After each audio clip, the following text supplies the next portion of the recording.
Okay, well, welcome guys to the training Not for the Engage Lift and Equip leaders. podcast. This is not the Engage and Equip podcast.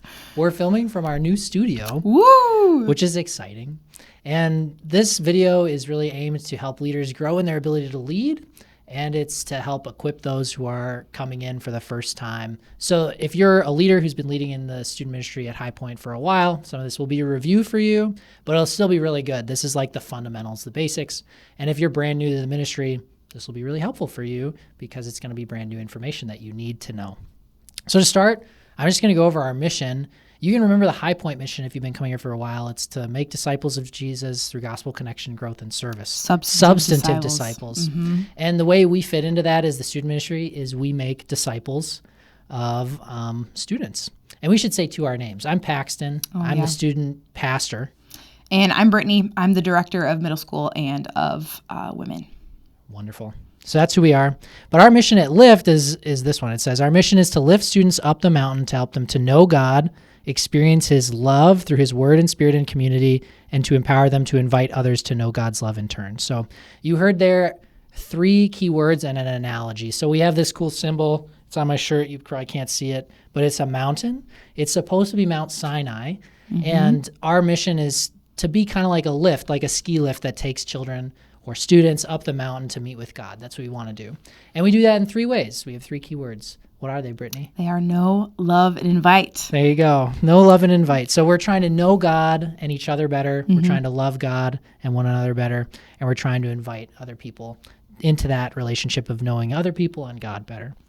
So really, that mission is meant to summarize in a way that students can remember and more easily relate to the mission that Jesus gives us in the Great Commission to make disciples of all nations and teach them to obey everything that he commanded us to do.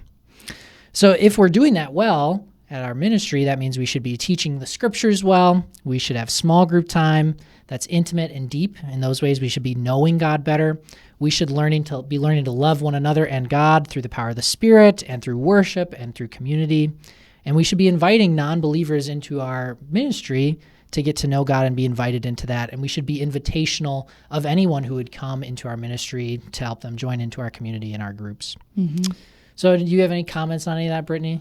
Or we can move on. I'm thinking about just as a leader, I think oftentimes we think like, oh, we don't really have any interactions with students outside of youth group. Maybe you do. Maybe you're someone that does have those connections. But this could also be something in that invite portion about knowing friends of yours maybe that have teenagers and getting to know them better and inviting them to come as well. So it doesn't just have to be on the students. You can directly invite people to Lift as well. That's really good, yeah. As a leader, we'll talk about some ways that you can be evangelistic and participate in the mission yourself, but primarily, like I mentioned, it'll be you encouraging your students to invite other people into this. But if you know teenagers, absolutely invite them to come. That happens from time to time, and it's great when leaders invite students and bring them into that. So as a leader, though, in the ministry, you have a couple different responsibilities. One is, and I'll just line them up with the keywords. So for one, you have the responsibility to know your students. And then you have the responsibility really to know your parents. And then if I was going to add one more, it would be to know the other leaders in your group. So you're really just trying to grow in intimacy with those 3 groups of people. And then obviously to grow in your intimacy of knowing God. Mm-hmm. So you're knowing your students, your parents, your co-leaders, and God. And the main way you do that for students is through what's called the shepherding doc, which we'll talk about that later. But that's the tangible way that we keep track of the things we know about our students. Then we're supposed to love our students. So we should be encouraging them. We should be leading them in groups. We should be checking in on them, that sort of thing. We should be trying to love the parents of our students as well and our co-leaders. And there's some tangible ways to do that as well. And obviously, in all that, we love God too. And then finally, we're inviting people into that. So we're inviting students, parents, other leaders to know God better and into this sort of community. So in all those ways, that's like the summary of what it means to be a leader. But here's for some people that is not very tangible, which I think is a fair critique.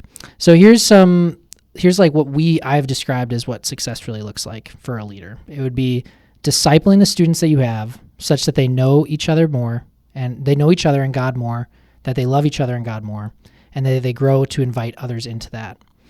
And so we should be seeing in our students growth spiritually. That's really the goal of our ministry. And if you're doing that, if you're discipling your students and in your group and you see that they're growing spiritually, that's success. It's not necessarily about numerical growth or about the reports that you hear about how fun it is or how much they like you. It's, are they growing spiritually? That's the main thing.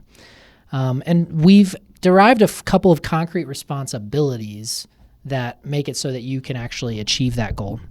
One is to be present on Wednesday nights at least 75% of the time. And so that should be your goal. If you're able to be there 3 out of 4 times a month, that's excellent. And that's what's expected of you. If you're going to be there like 25% of the time, you probably shouldn't be leading this ministry, because we want students to have that consistency with their leaders. You can also check in. We also ask that you check in on your 4-to-1 students. So every leader will be given 4 students at the maximum that they're going to be assigned to. And your job is to connect with them once a week at Lift. And if they're not there, to text them. Or even if they are there, to text them outside of Lift once a week. And then you should be engaging new people. That's the other thing that we should be doing as leaders and you're responsible for. So when a new person comes, a new student in your group, you should be singling them out, asking them their name, trying to get to know them better, getting their phone number, getting a parent email or a phone number as well, and then reaching out to that student and saying it was great that you were there and trying to be generally welcoming in that way.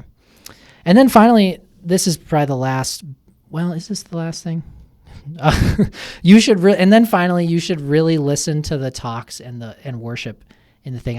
I can't really stress that enough, but as a leader, your students really do look up to you, even if they act like they don't, or if they seem like they're not interested in the worship. What's going to lead them to become more interested in worship and in devotional and in listening to the talk is if they see you participating in those things and actually growing from it. Mm-hmm. And we are blessed at this ministry to have a really solid teaching team. Not just, and I'm not saying myself, I mean our volunteers, that people who teach do a wonderful job, and I grow when I listen to the teaching at youth group. So my encouragement to you would be to try to practice the same and to take notes and to lead by example in that way. Yeah, students especially, but all humans are imitators. So they're going to learn by seeing you do it too. Right. Well, I guess let's talk about 4 Chairs Discipling. But we want to talk about 4 Chair Discipling as well. It's based on the book 4 Chairs, which is, if you want to pick it up and read it, you can. We read it once for a leader training a few years ago. But what you really need to know is it's just common language that we use for thinking about where people are at in their discipleship. So if you just imagine 4 chairs, and the first one is the seeker chair, that's like a person who doesn't believe in Jesus, but is earnestly trying to discern the truth about faith, about Christ and who he is. Mm-hmm. That's chair 1. Chair 2 is a believer, someone who's declared faith in Jesus, but is pretty new or is still like a baby Christian. Chair 3 is a apprentice, someone who has been a Christian a while. They're trying to serve. They want to grow in their gifts, but they're maybe not quite there yet. And there's probably some ways in which they're still not totally submitted to Christ yet in their life. And then a disciple maker is the 4th chair. That's someone who is everything in their life is submitted to Christ, and their lifestyle is making disciples. Obviously, that's kind of like a lofty goal, but this broad strokes of what those things are. I would also add a 3rd chair, which would be chair 0, which is I have no interest in this at all, and I don't want to learn anything about religion, faith, or Jesus, which is also fair to throw out there. But those are just the common language we use. So if you ever hear us talking about like what chair is your kid, we're really just asking where is your kid at spiritually in their faith as best you can understand it. And the reason we want to think about that and write those things down in our shepherding doc is so that we can think about what does that kid need to grow? Like what does it take because we're trying to move students towards chair 4, what does it look like to move them up to the next chair? So obviously for a seeker, it looks like helping them to have an experience of God, to know that God intellectually could exist, to remove barriers. Whereas for an apprentice, it's like we need to get this person opportunities to serve. They need to be plugged into the church. It helps us frame how we're thinking about ministering to them. You have any thoughts? We do ask students about this a little bit in our survey twice a year, I think. And so they sometimes also will self-assess themselves, and they might self-assess themselves as different than you think that they are. And so that's a good place to talk about that with them. Like, oh, you said that you're a worker or that you're an apprentice, that you are growing your gifts, that you're serving God. and then asking them questions about what that actually looks like in their life, and how would they see moving into a disciple maker? What would that look like for them? Do they want that? Or if you think maybe they're just like a newer believer and they aren't actually an apprentice yet, asking them for specific ways that they are serving, and that definition of an apprentice, what does it look like in their lives, to kind of get that conversation moving. Okay, so I'm going to summarize all these things. The other concrete responsibility is to keep updated your shepherding doc updated. And so what the shepherding doc is it's just a big Excel sheet with a bunch of all the students' names and that attend our ministry. And your job is to keep that updated for your specific 4 people, with a couple of key information a couple of pieces of key information that we'll put in later. But it would be, or we'll talk about later, but examples would be if they have a mentor, how often they come to youth group, what their parents' phone number is, what their phone number is, and then where they're at in their spiritual walk, and some goals for them, some things that they would grow. So it's not a ton of complicated information, but your job would be to keep that updated, mostly so that you have taken the time to think about what your student needs to grow. And then connect with your student outside of Lift weekly and connect with parents outside of Lift once a month. So I'm going to summarize all those because I feel like I didn't do a very good job of making them very clear. But the concrete responsibilities are to be there present 3 out of 4 times a month, to really participate and engage with people while you're there, and to reach out to new people. So really it's like be there and be present. And then to update the shepherding doc and to text students and their parents. So there's 4 things that you're doing. You're attending, you're being present when you're there, and you are updating this logistical doc, and then you are contacting students and their parents at regular intervals. Mm-hmm. And the reason why we encourage you to contact students outside of these weekly events where you see them is because it helps build relationship, and the world is reaching these students 7 days every a week. Day. Yep. Mm-hmm. So we are trying to be a little more intentional, just a touch more at reaching out to pray. And the same thing for parents, which I know some people can be pretty intimidated by, but it makes a big difference, especially with the younger groups, if you build a relationship with the parent. And I would just be super awkward about it. Mm-hmm. And like if I were doing this, I would just encourage you to text the parent of your student and just be like, hey, I'm their leader. If you ever have any questions, feel free to text me. And then I would even send them just like a picture of you. If they attend here at High Point on Sunday, and be like, hey, this is me. If you ever see me on a Sunday, feel free to come and say hi to me. So you can build that relationship. And that's going to help the student attend longer usually, because most of the time for people who can't drive, students who can't drive, which is the majority of them, the one who really drives their attendance is going to be the parent. Yep. Because they're the one getting them there. So it's important that we reach out to parents and try to build that relationship. Any thoughts, Brittany? No, I don't think so. I think that's good for all the requirements. Anything else I have is just like tips. Yeah, I mean, we'll get into some of that Exactly. in a minute. If you want to check out the concrete requirements in detail, we have the paper copy of our leader guide, and you can see them all there. Mm-hmm.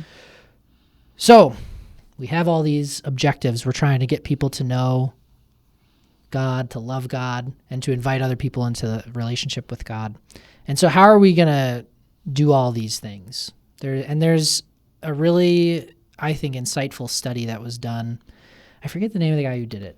I don't think It's I've ever something seen with it. an R. But he wrote down 10 things that are markers of a student who's going to retain their faith in college. And that's really our goal. Really not that they would retain their faith in college, though that's what he was studying in this case, but really that we would create disciples of Jesus who are going to continue practicing the faith all the way through the rest of their life. Mm-hmm. And so the first thing that we do, so what I'm going to do is I'm going to walk through those 10 things so you can get a sense as a leader of what students need as they grow. And as I talk about them, I'm going to say some things about what we are doing to help reach them as a ministry so that you as leader can kind of get a sense of what we're doing. Does that make sense? Mm-hmm. You're tracking with me? Okay. Yep. So we're going to... if I can find who this is. Yeah, so I'm going to read through a bunch of things. This first one is one that I added, but all of these presume that the student actually has a desire to pursue a relationship with God and that they've chosen to follow God. So we have to get that first. And usually we get students to the point of decision where they choose to follow God on Rhythm Breakers. I've seen students come to faith, which Rhythm Breakers are like big community events that we do once a month. that are really fun, and we get a lot of non-Christians that come to those, and that's a wonderful place where people usually hear the gospel for the first time, or in a way that's compelling. Yeah, we do a testimony during that. And the other way that people could usually choose to follow God in a significant way is on retreats, which we do twice a year. And that's also a place where oftentimes God is moving and people choose to follow God. So that happens first. That's not the study. That's just my comment. But after that, the most important thing for teenagers to pursue faith after college is that they have a warm heart connection with their parent, and they see that parent loving God and practicing Christian faith. That is said to be more influential than the rest of these combined. Yeah. So that should be sobering for us as leaders, that even though we invest a lot of time and energy into these students, our investment, no matter how great it is, will likely pale in comparison to the impact that could be created by them having a great relationship with their parent, which is why we need to be texting parents and inviting them to participate in church as leaders, even though that might feel awkward and perhaps out of bounds for us. It is in bounds for us because the students that we love and care about and are trying to shepherd are immensely influenced by the parent. And so we should come alongside and seek to partner with the parent as best we possibly can and support the parent in the ways we can. Some of the ways we do that is through parent trainings, where we have a team of parents that puts on trainings about 4 times a year for parents and invites them into community where they can be equipped. We also obviously just told you to text parents once a month to ask how you can pray for them and get to know them better, so there's a relationship and a connection between our ministry and the parent.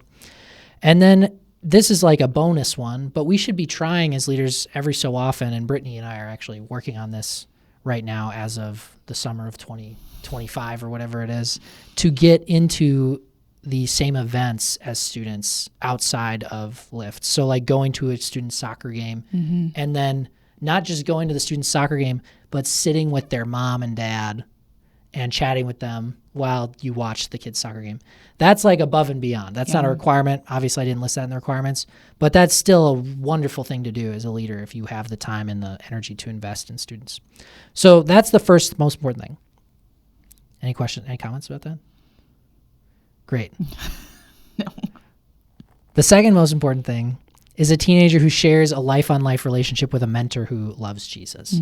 So now we have some power. After the first one, we get to start to have some influence. Having a mentor means having someone who is an adult in the faith who they look up to, who they meet with on a regular basis to talk about faith issues and the things that matter to them.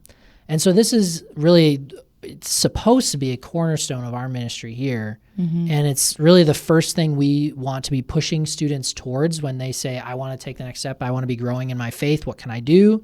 We're going to say, you should try to get a mentor. And that's because studies have shown it's one of the most influential ways for them to grow in a variety of different ways, but just overall spiritually they grow. But it's also been shown it's the main area they learn how to read the Bible. And they learn in Sunday school and all these other places where we teach them Bible, but it isn't until they have this one-on-one connection studying the Bible, seeing someone else do it with them, that they start to really learn it. So it's really important, and we encourage students to have a mentor. We provide mentors where possible. We encourage leaders to be mentors if they have the capacity, but again, not a requirement to be a mentor to lead in our ministry. It's just something that often happens because of the connections that are made. And then we resource and support those mentors. Brittany, writes every quarter? It's supposed to be quarterly. I'm mentoring, not doing support well email. Well, and then we have ministries here at High Point Church that support mentors. So that's a really important thing that we can do and encourage students to do. But and with all these things, as a leader, you shouldn't think of yourself as the one who has to do all this stuff that I'm about to list, but rather that you are someone who knows the student's needs. Like I said, because our goal is to know the student, and then to document those needs and to think critically about the student and what they need to do to grow and write that down somewhere, and then to encourage them in that direction. We don't have to provide it all, but we should at least be telling the student, like, hey, it seems like you're ready for this. You should try this thing. And that is a great contribution. If someone knows the student and thinks critically about what they need to do to grow, that's great. Any thoughts on that? Yeah, going on with that, I was just thinking about how like you don't have to be the mentor for all of the students in your group, or even the 4 students that you shepherd. You're like 4x1 students, because we can document those needs, and then you can point them in the direction of mentorship and say like, hey, like I really think you should get a mentor. Like I don't have capacity right now, but I want you to find someone, and you can either help find them or help them sign up. We have a form for them to fill out and then get connected with somebody else too. Mm-hmm. Yeah. Did I say that you should think of yourself as an advocate? Mm-mm. Okay. That's how you should think of yourself as a leader in the student ministry. Don't think of yourself as like the soldier on the front line doing everything like to win the war for the student. Instead of think of yourself as like almost like a case manager or an advocate of a student. Like it's wonderful if you provide those services and help them do that, and you mentor them or you help them serve or whatever. But your main role is to know them and to point them in the right direction of like what they need to grow. You don't have to give it all yourself. Though that's wonderful. If you do, we'd love it, but you don't have to. The church as a whole, and you're going to notice this theme as I read the next 8 things, the church as the whole has to be a part of bringing students to faith. Yep. Cue number 3, which is a teenager must share heart connections with many members of an intergenerational congregation that see it as their role to spiritually adopt the teen. So this is talking about the church. The teen is supposed to be involved in church, big church, like with adults, not just cool adults, but the ones they think are too old to be cool, and to participate with them in service. And so one of the ways we do this as a ministry is we don't provide classes for 11th and 12th graders on Sunday. We encourage them instead to go and attend the adult congregation. And that is because we know that if they're engaged in that, they will continue to be engaged in that after college. One of the things that happens often to students is they are involved in youth stuff all the way up into high school.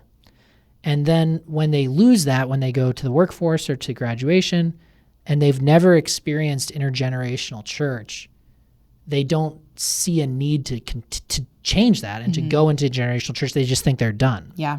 They think they need a program in order to do anything with church. Right. And so we need to teach our students, and as leaders, we need to encourage our students that they need to participate in the intergenerational congregation on a Sunday and be pushing them in that direction. And then to engage with them if we see them in that space. So like if you're a leader, have your students sit with you on Sunday or sit by their parents and then introduce them to other people. Like it doesn't take a lot of like extra effort on our part to make this happen, I don't think. Right. But we need to be encouraging students in this, and that will go a long way, I think, in this area. Yeah. It happens the same way with college ministry too, actually. So a lot of students who are in college will go through Cru all the way through college, but they'll never attend an intergenerational church, like a real local church.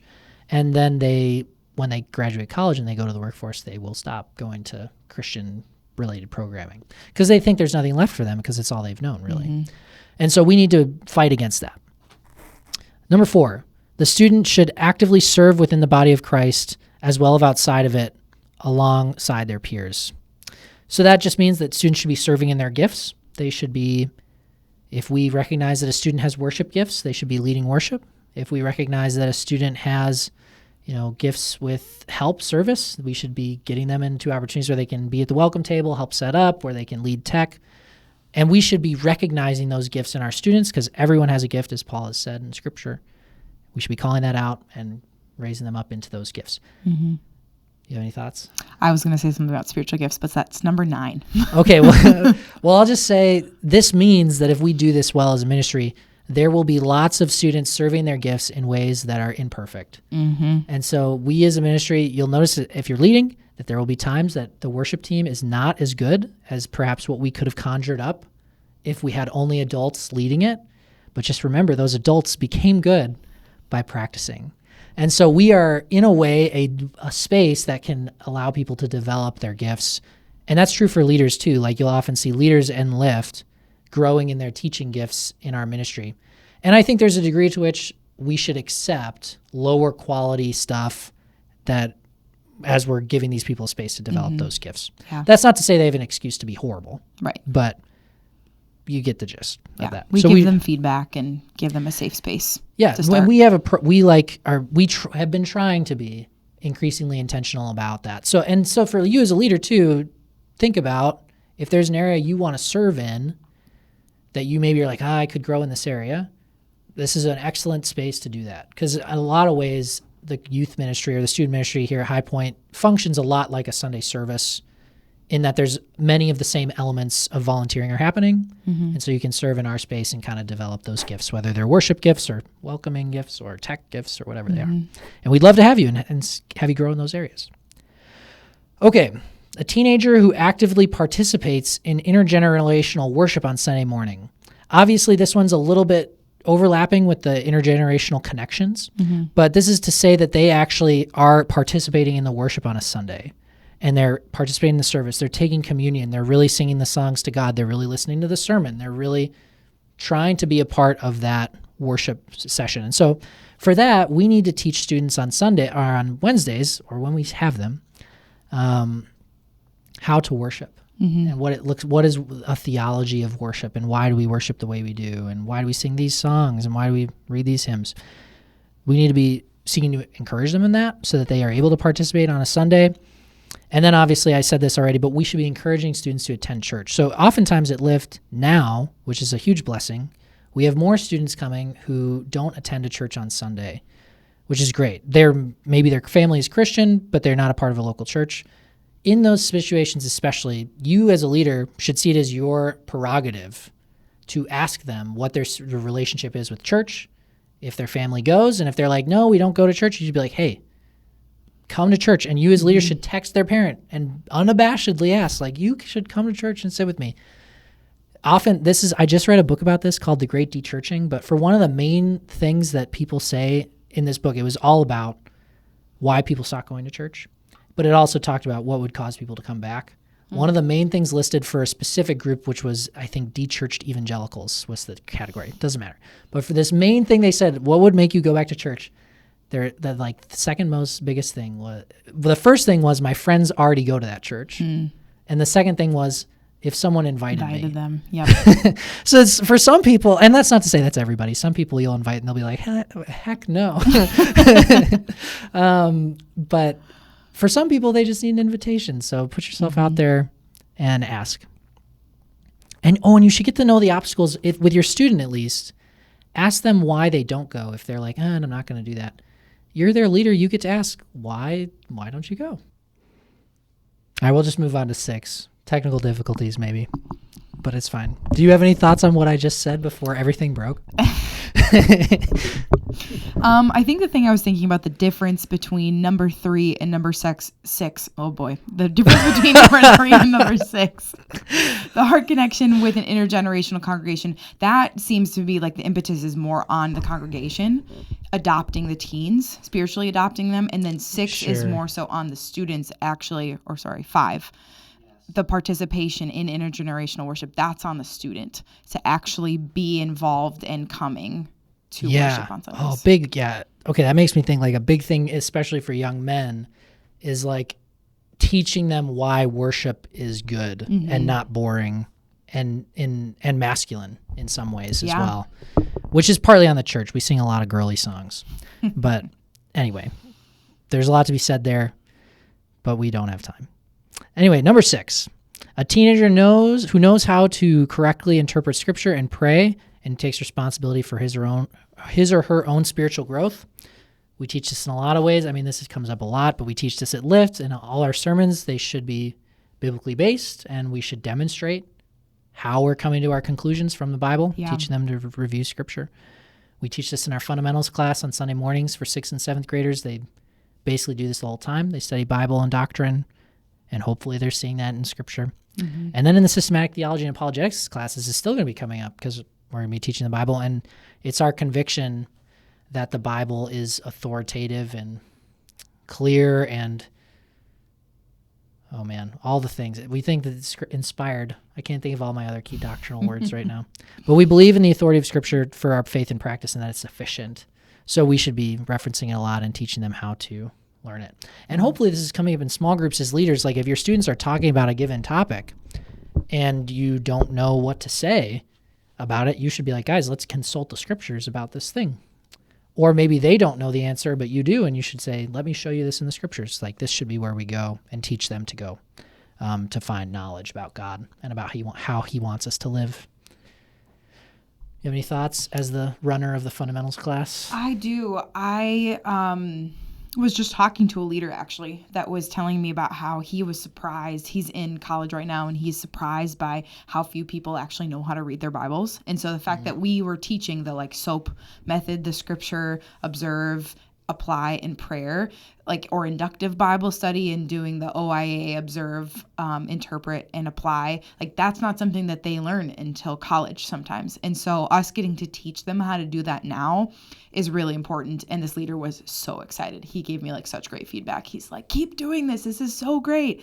And we just did it at the fundamentals class last week, and it was on scripture and prayer at the same time and teaching them how to pray through scripture and how that's possible. And a lot of them haven't learned that before. That's good stuff. Number 7 is confidence in the gospel conversations and reasoned defense of faith. And so the main places that we do this are in our now going to be 9th and 10th grade class that is on apologetics. And so they learn it on Sunday mornings, but then this is also something that we're doing on Wednesday nights as well. We go through a lot of topical conversations in the talks just because this time is really a space that is for people that aren't believers or are new believers. And then all of the students are in school, well, most of them are, where they're hearing other defenses for either non-faith or other faiths. And so this is a really good space for them to learn about how to defend their faith and how to share the gospel and what they actually believe. Mm-hmm. And we do teach this on Wednesday nights too. You'll notice as you lead, Wednesday night is I guess that is technically what Lift is the Wednesday night ministry. And it is aimed primarily at seekers, like people who are trying to learn what the truth is about faith and about who God is. And then at believers, people who are maybe newer Christians or early on in their Christian faith. That's the main audience that we're aiming Lift at in terms of how we do it. And so because of that, we often will talk about what are the reasons for being a Christian and what is the reasonable defense of the faith and why should I be a Christian? And we'll take a pretty basic approach to worship and doctrine. And for those of you who have a lot of students in your group who are beyond that point, oftentimes Lift will feel a little boring to them, or at least the topics of the content sometimes won't reach newness for them. You can, 1, coach them in the fundamentals because we're going to do still important things that are worth reviewing. But 2, you should be encouraging your students to go deeper in discussion and then to serve in their giftings. If they're beyond what the typical person at Lift is, they should be helping to lead and serve in the ways that they're gifted. Yeah, they could be teaching. Yeah, or they can teach. We have students teach every so often, which is great. So just know that if you have students who are beyond that, encourage them to take a serving posture on Wednesday nights. We also have missions trips as well, our mission trips in the summer. We have Mission to Madison for the middle school ministry, which is a summer-long trip here in Madison that's actually happening next week. Week-long trip in summer. Yeah, week-long. And then we have, every so often, we do different things at the high school each year. This year we're helping out with sports camp and music camp. Next year we're going to Zambia to serve in a mission trip. So there's a lot of different ways in which we try to teach this and have students have opportunities to share about their faith. Next, number 8, is a teenager knows how to apply the principles of Scripture to his own life while navigating the pluralistic culture. This is basically just everything we do is related to this, but anytime we teach Scripture or teach the Bible in any class, at any Lift talk, it should have applications for your own life. And in any small group, you should get to application for your own life, because that if you know a lot of things but you don't apply it, Jesus had a lot of not so great things to say about people like that. So we should be doing this all the time in all the other ways we mentioned. You'll notice that as I've listed these things, there's a lot of overlap here. But yeah, you want to read 9? Yeah, this one especially has some overlap. So it's a teenager who approaches vocation with divine calling and appreciation for spiritual gifts. So we talked about how there's multiple areas for them to serve, but we don't just want a body that goes into a service place. We want someone who is gifted to be in their area of spiritual gifting. So there are tests that we sometimes have the students take, especially the student ministry team students. We have them do a test to find out what their spiritual gifts are. And then that would be like students who are in SMT is our special group of students who have said, I want to lead on Wednesday nights. Yeah, they're the student leaders. Yep. So they're like in a special group of people learning how to lead in the church. Right. Anyway, just keep going. That was great. Yeah, so we have them take this test and then hopefully actually start to serve out of their spiritual gift. So if they do have a spiritual gift of teaching, that they would go and they would actually be part of the teaching team, at least coming up with ideas for teaching and maybe actually teaching themselves. If they have a gift of hospitality, going and serving on the welcome team and being the first face that people see when they walk in. This is really what we want to coach them into. And that's something you can do with your small groups as well. You can figure out what kind of spiritual gifts your students have. And that's a great thing to put in the shepherding doc as well, to know what your spiritual gifts are for your students and encourage them in those gifts to serve. Right. That's great. The other piece of that, the vocation piece that I think he's talking about as well, is the applying of your faith to your actual career job. And so we have a class actually for juniors and seniors that's called the vocations class, where it's specifically about how does faith relate to your job or your career calling. Yeah. Because that's really important to relate to, because so much of our lives is spent at work, and we want to make sure that we do it in a way that honors God. And so that's an important thing too. If you have students who are in the workforce, they have questions about that, or even if they're just getting to the point where they're graduating out, encourage them to go to that class to learn about how those things relate. There was something you said about SMT. Oh, yeah. And I was just going to say, SMT is a great thing to encourage your students to do if they're like in that group of people who like, Lyft, I know all this stuff already, which I would critique that in its own way. But I would also be like, well, if you know everything, you should really join SMT as well. So you can kind of get that specific leadership development type training, which we do at SMT. Number 10. A teenager engaged in significant relationships with adults who welcome and work together on doubts and questions. This is very generic. It overlaps with a lot of things. But basically that there are adults who, when teenagers bring up doubts and questions, you're not just going to be like, that's a dumb question, or we don't ask that question. No. We welcome all the questions. When students ask me controversial questions, when they ask me questions I don't know the answer to, I get excited because I want to figure it out and talk to them about it, because I know those are meaningful questions. And so welcome deep questions. You'll notice on Wednesday nights we have panels every so often. People ask controversial stuff. We don't answer them perfectly, but we do our best. And I think that sort of culture is very important to us having a successful, vibrant ministry for students, because they have a lot of really great questions. So be one of those adults on Wednesday night. Encourage them in the church on Sunday to meet more adults who will do the same, and tell other adults to respond to teenagers in that way. Yeah, I would just add that questioning is better than apathy. And so I would be more scared if the students weren't asking questions than if they are asking hard questions. Right, yeah. Encourage them to ask hard questions and show them why the things that you're talking about matter. Because if they're apathetic, it's probably because they think the things we're discussing are not significant for their lives, and they very much are. Great. That section being done, to summarize all that, there's a lot of things that happen that we can track and look at to be like, are we doing a good job? We just listed 10 things that, like, if they're doing these things, we're like, oh, this is a good sign. It doesn't mean they're saved if they've done all 10 things, or like we know for sure their eternal destiny, but they are good metrics for us to be like, is this student doing well? I also think it's interesting that as we reviewed these 10 things, a parent once told me, it was actually Curtis Diller, who's an elder here at the church. He said, wow, these 10 things are basically what I would expect an adult Christian to do. And I was like, that's actually correct. We are and should expect our students, by the time they graduate, to become fully functioning Christians in the church. That should be our goal. Yep. As leaders. And that's going to feel lofty, especially when you look at sixth grader boys and they're crazy and you're like, how is that going to happen? Or even 10th graders. Yeah, but that's like what we're shooting for. That's not to say we're going to get there. God has his own timing in all things, but we should be striving for that and encouraging them that and telling them, hey, you can become a mature believer by the time you graduate, and pointing them in the right direction to get those resources to do that. That said, there's this one picture I have and this saying, you can bring a horse to water, but you can't make it drink. Yep. You've heard me say this before. There are students that will come through our ministry who we will provide them with all the things they need to thrive spiritually, just as God has done for all people through the scriptures and the provision of Jesus. But not everyone will drink the water that we put before them. Just like you can bring a horse of water, but you can't make a drink. And so just know as your responsibility as a leader, don't take it upon yourself to make sure your students succeed. That's up to God. But be faithful in doing what God has asked you to do. Preach the gospel. Do your best to disciple your students. Throw seeds around. But the growth of the seeds is up to God. So just remember to stay in your own lane. Don't try to do God's job because he can't. Yep.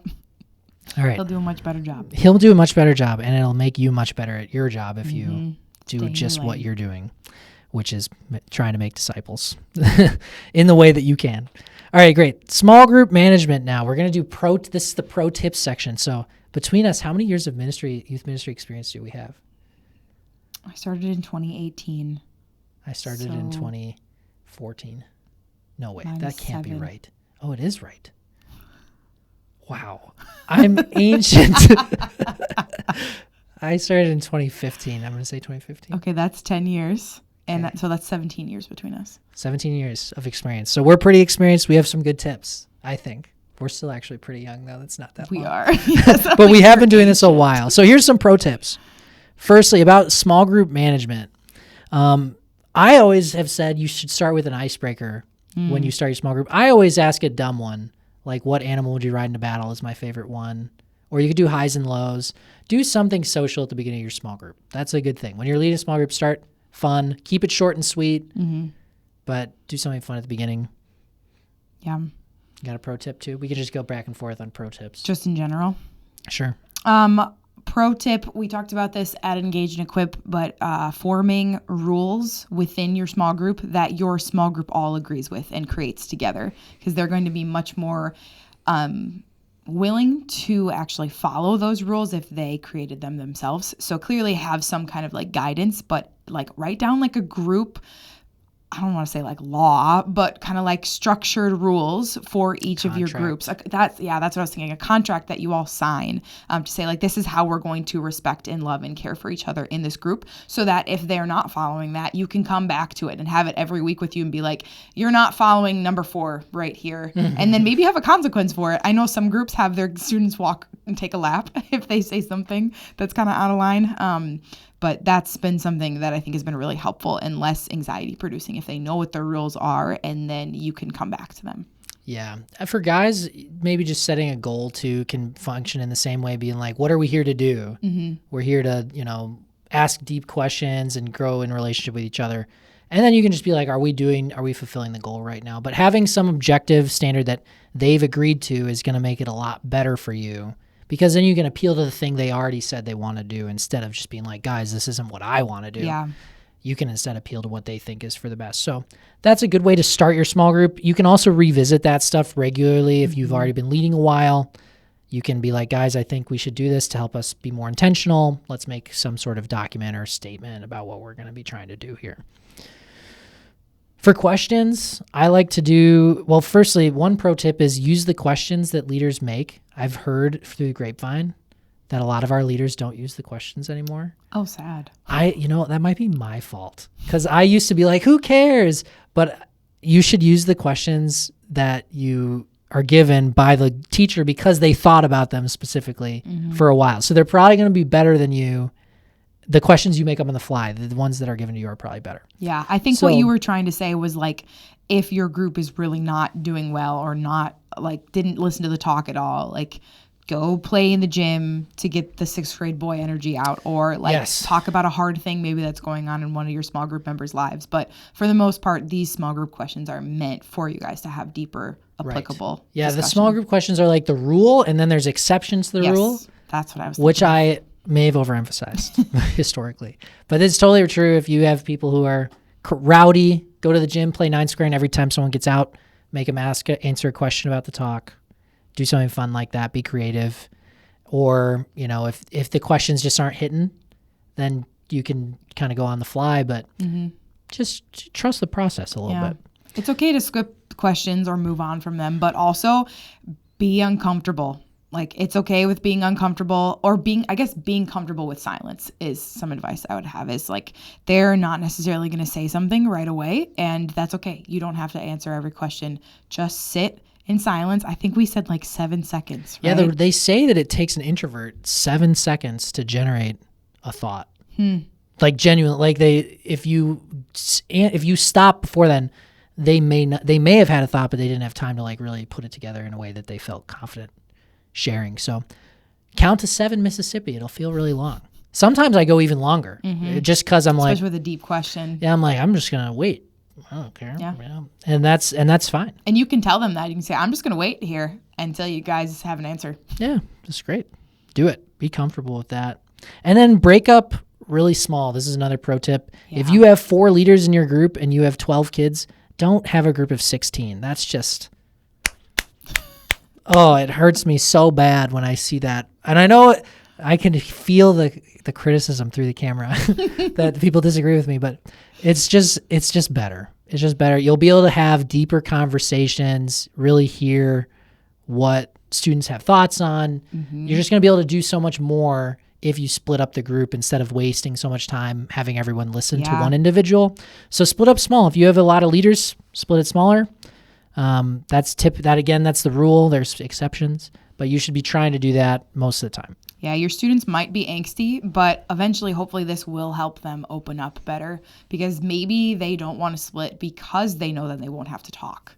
But if they are in a smaller group, they probably will have to talk. Yeah. And then end with prayer.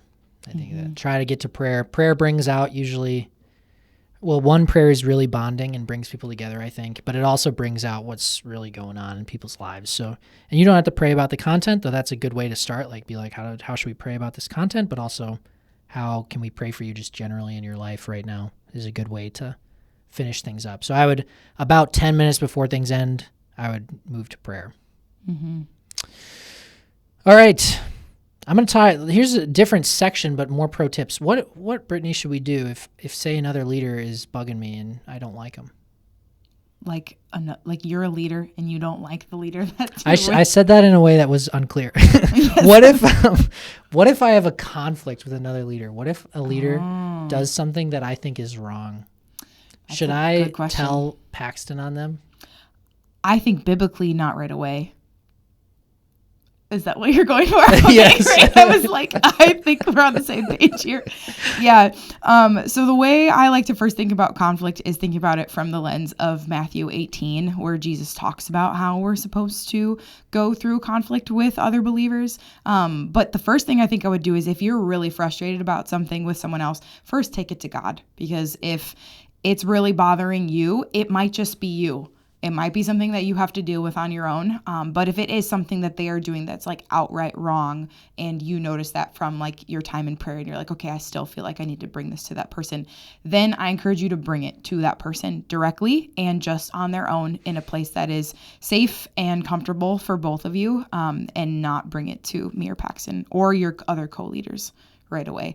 That's something that you want to bring them into afterwards or bring us into afterwards. If the conversation doesn't go well, then bring me or Paxton or another leader, a trusted leader in with you.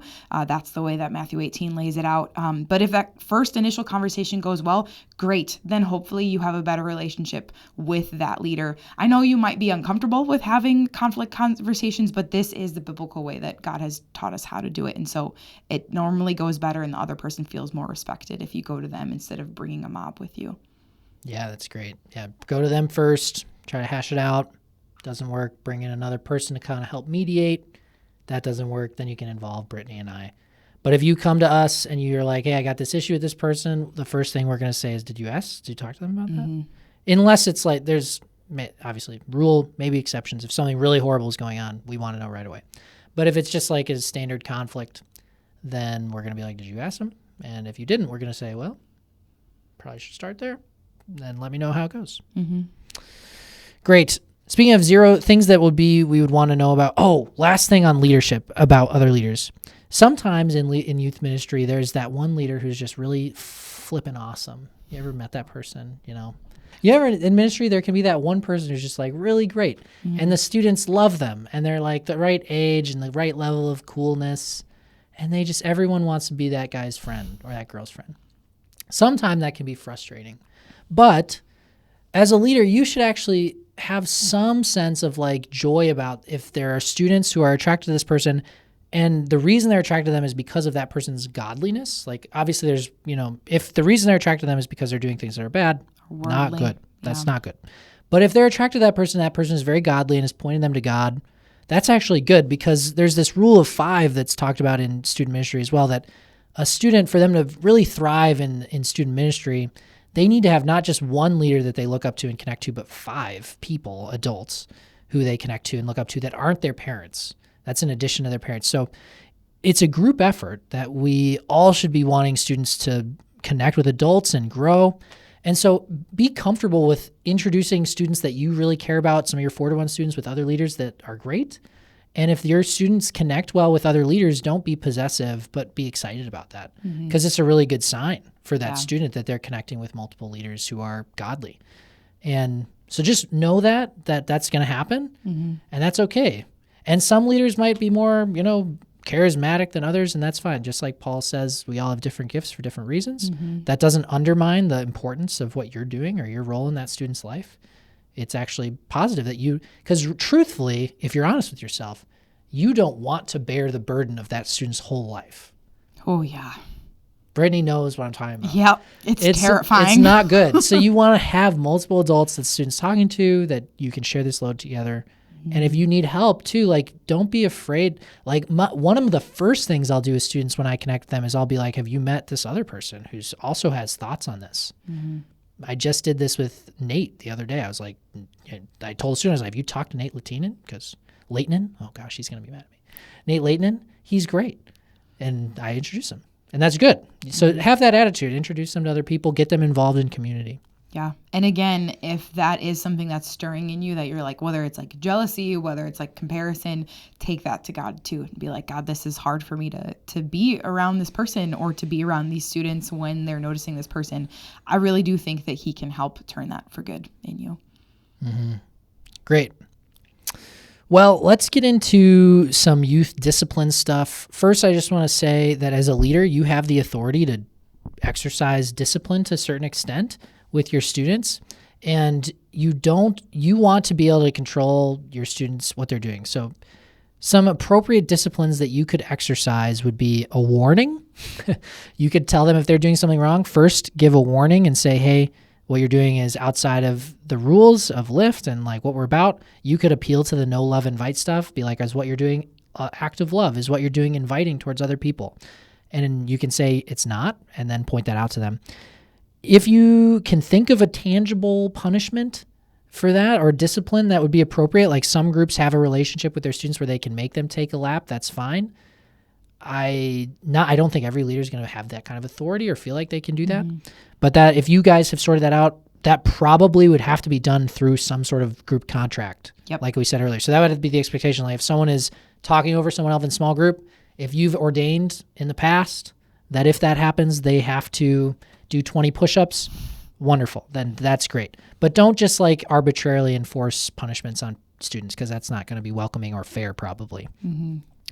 If they continue to disobey after the warning, you can then involve, well, I'm gracious, I would probably give 2 warnings, but I would say, hey, if you keep doing this, I would tell them what could potentially happen. And what could potentially happen is their parents could be called and they could be asked not to come back to Lift at some point for some period of time. And I am not afraid of doing that at all as a pastor, because we're trying to create a culture where students can be known and loved and feel like they can invite others and are invited. And if there are things happening that are contrary to that culture, it's really destructive, especially if those things are allowed to happen. And so please be serious about making the culture such that, or protecting the culture from things that undermine it. And I'm not afraid of a student's acting in a way consistently that undermines those things. Then I'm like, you can't come back until you're, going to participate in this in a way that makes sense. So that I'd give them a warning once, just be like, hey, that's not in line with rules. Second warning, hey, if you continue to do this, you might be asked not to come back for an extended period of time. I'm going to call your parents, and PAX is going to be involved. And then the third time I'd be like, PAX, this is what's happening, blah, blah, blah. And I'd turn it over to me or Brittany, either of us could do this. And then what we'll probably do is be like, look, man, I'm going to call your parents and we're going to talk about this. And probably what's going to happen is there's going to be some time where you're not allowed to come back. And there will always be a way for them to come back in, just like in any church discipline situation. We never kick people out permanently. It'd be the same deal. It'd be like, hey, take a month off. And then, we can try this again if you're ready to promise not to do this, but we're going to be watching for it.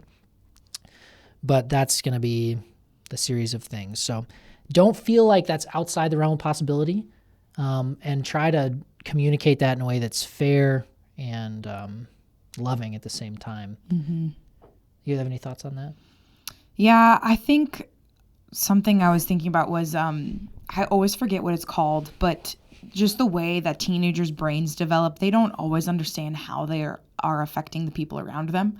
And so telling them like, hey, the thing you just said was disrespectful and it hurt this person, or explaining like how you felt when they said what they did or they did what they did. Just kind of helping them see the consequences of their actions. They don't always see them. Sometimes they are really smart and they do recognize what they're doing, but a lot of times they don't always understand how their actions influence other people.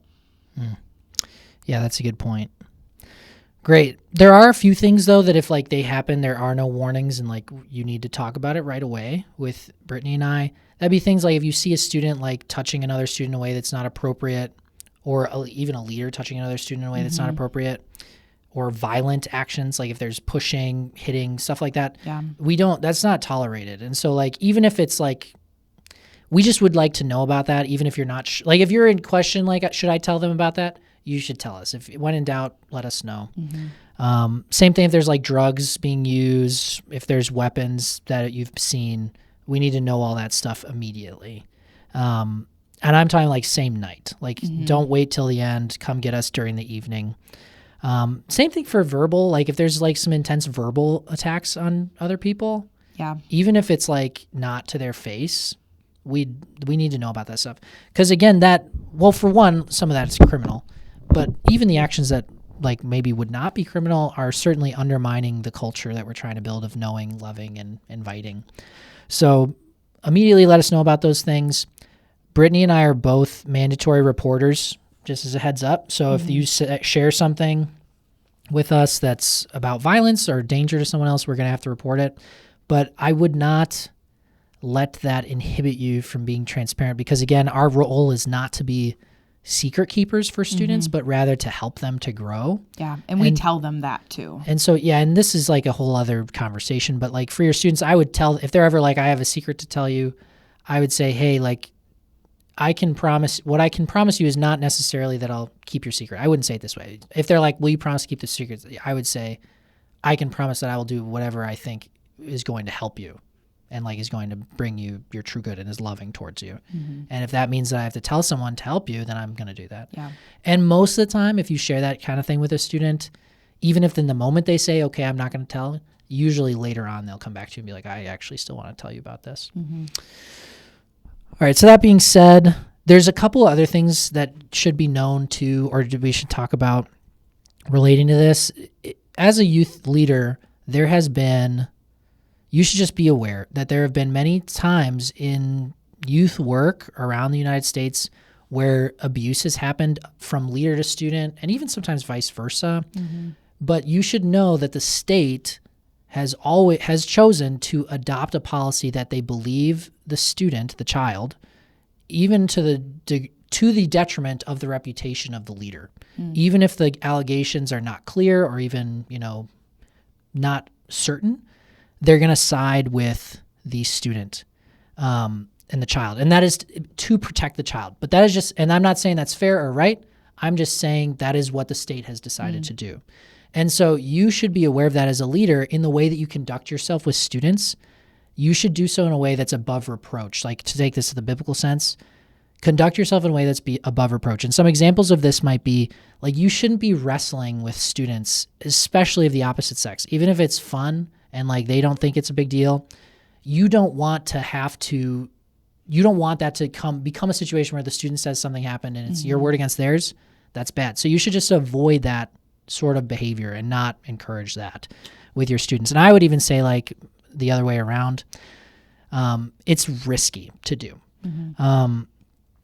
You should also never be in his place with a student one-on-one. There's the 3-person rule. So if you're if you should never go into a room where you can't be easily seen, like a closet or something, with another student to talk with them one-on-one. Even if it's like a sensitive thing, because you don't want it to come down to a place of like, well, we saw them go into the closet and the student said this happened and now the leader says this didn't happen, and then we have to sort that out. Yeah. You just want to avoid that situation and that possibility entirely. So don't put yourself in that situation. If you're going to talk one-on-one with a student, that's wonderful. Obviously, we just advocated for one-on-one mentoring. Do it in a public place. Do it somewhere where it's easily visible from the outside. Like if you're here at church, if you're in a mica room, leave the door open, sit at a table that in the hallway, everyone can see you really clearly. People can hear what you're talking about. Or could hear if they like happen to be listening in. Just to make it beyond doubt or like reasonable doubt that this would be, if something were to be said, that it would have happened the way that, if there was an accusation or something like that. And then as leaders also, it's sad to say, but the church is a place where people who are abusers have in the past been able to hide in the church. And that's because of the church culture as one of acceptance and of trust. Second chances and of deep trust. And all those things are wonderful things in the family of God. However, they can be abused. And so as a leader, just be aware of the fact that that's the case. And I'm not saying, praise God, we haven't had situations like this in our ministry in recent history that I know of. But as leaders, we are also shepherds of these students and protectors of them. So if you see behavior that is suspicious from even other leaders, and this isn't to say like everyone is an abuser and like be suspicious of everyone. But if you see things and you're just walking around, you see things that are suspect, or even that you see leaders doing things that you're like, that might not be wise, please talk to them about that. Same thing, one-on-one, be like, hey, this is going on. Talk to them about it. And if you see stuff that's very suspicious, then please let us know, because oftentimes with abuse cases, people are aware, or at least can be like, something strange is going on, but they don't share it. And so we just need to be aware, watchful of that, knowing that this is a place of where there's risk in what we're doing. Any thoughts on that? There's a lot of heavy stuff, but Yeah, I don't think I have anything that's like processed enough. I have like an unprocessed thought, but it's like, it'd be really rambly. Okay, that's fine. Well, if you have more questions about that, let us know. Some like tangible things you can do to help with this is like if a student hugs you, go for the side hug, especially if it's someone of the opposite sex. I guess I said the no wrestling one. Try to avoid having like deeply intimate spiritual conversations with folks of the opposite sex. Yeah. At least in a setting, like I'm totally confident ministering to women in group settings or even 2-to-1 settings. It doesn't bother me at all. So try to find settings like that, and then it's great, because there is a wonderful like brother-sister relationship between believers that should be had, but we just need to be cautious and be conscious, really. I think really be intentional about how we're doing it. Yeah. And part of that is holding each other accountable and being willing to say, hey, like that was weird, or maybe that was not wise, and being okay with talking to each other about that. So Yeah, actually, that's one of the things that came to mind, is that this is something that we should all be encouraging each other in. And so if somebody comes up to you, another leader says like, hey, I saw you doing this and it looked this way, like sit and think about that first and process like, okay, there might be some truth to what this person is saying, rather than just being offended right away. Like we want to, like Paxton said, be above reproach. And so if there's anything that might even look questionable, just trying to steer away from that completely. Right. Yeah. And it's an act of love to tell someone that. And it's not, if someone's like, hey, when you hugged that girl when she was crying like that, it looked, I know you just prayed for her, but it looked kind of weird. Or like, I felt like the girl might have had feelings in a way that maybe was not appropriate. Don't be like, oh, he thinks I'm like an abuser. Just be like, oh, you're trying right. to protect me. And they're trying to make sure I'm safe, and they, assume the best in those conversations. And then we can have a more secure community, a safer community. Right. And when we're all growing in our ability to protect one another in that way socially. Because we're leaders, we're all on the same team. We're trying to do this ministry, this hard work, very relationally intense work oftentimes, or in certain moments. And it can be tricky to navigate it all. So we got to do it together and watch each other's backs. Yeah. I would say that a lot of this goes for student to students too. If you're noticing like students that are constantly being away from everybody else, or it's just like two people that are walking away, like it might not just be leaders. It's also something we want to look out for in students. Yeah, that's very true. Yeah. That's also very common, student abusers as well. I shouldn't say very common, but that also happens. So we should be aware that if you see similar signs, student to student, also let us know. Keep it in mind. Don't stay quiet. Don't just assume it's fine. Better to talk about it and be like, oh, there's nothing there, than to let it slide and have there be something going on. Yeah. Sweet. Well, I think to summarize this, I think I'll wrap up with this word, or a few words, and then you can also throw in a few words.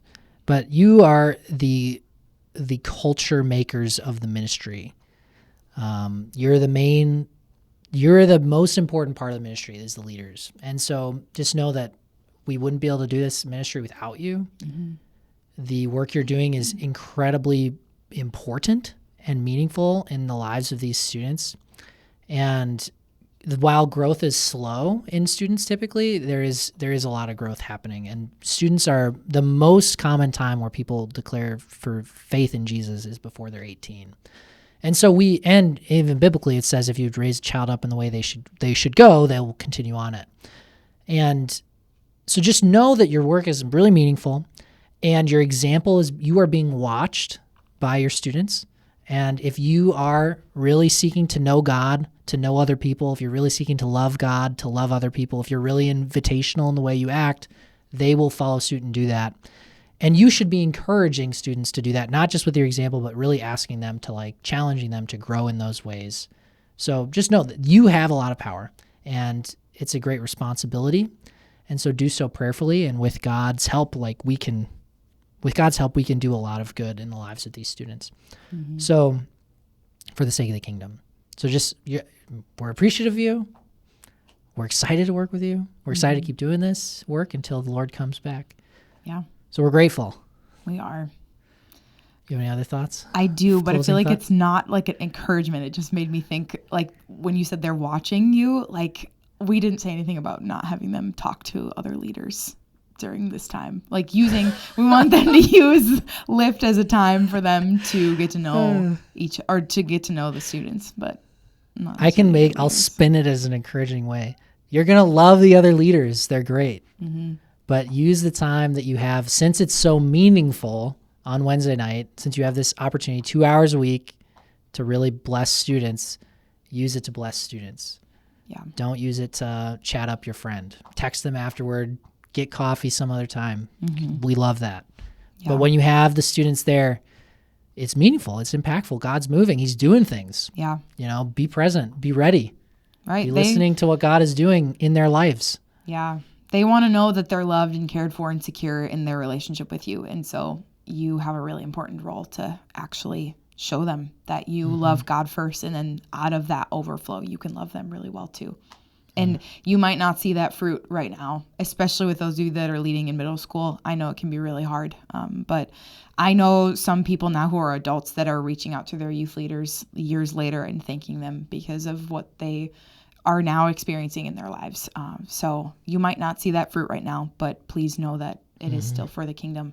Yeah, the kingdom of God is like a mustard seed, both in that it's small and then it grows really slowly. And then hopefully it's really growing. large at the end. But it's growing, yeah, and it'll be bigger than if we had done it really fast. Yeah. So Great. Well, thanks for watching this. Obviously, there's more to be said. There's more to learn. There's more to do. But we hope that this video and this podcast is something that equips you to do more or do better in your ministry. And Brittany and I, we say this as often as we remember, we're here to help you. And so if there's more you have questions about or thoughts you have, please let us know. We'd love to chat with you and coach you and pray for you and love on you. We'd love to do that. Yeah, absolutely. All right, great. We'll see you out there on Wednesday night. See, I lived.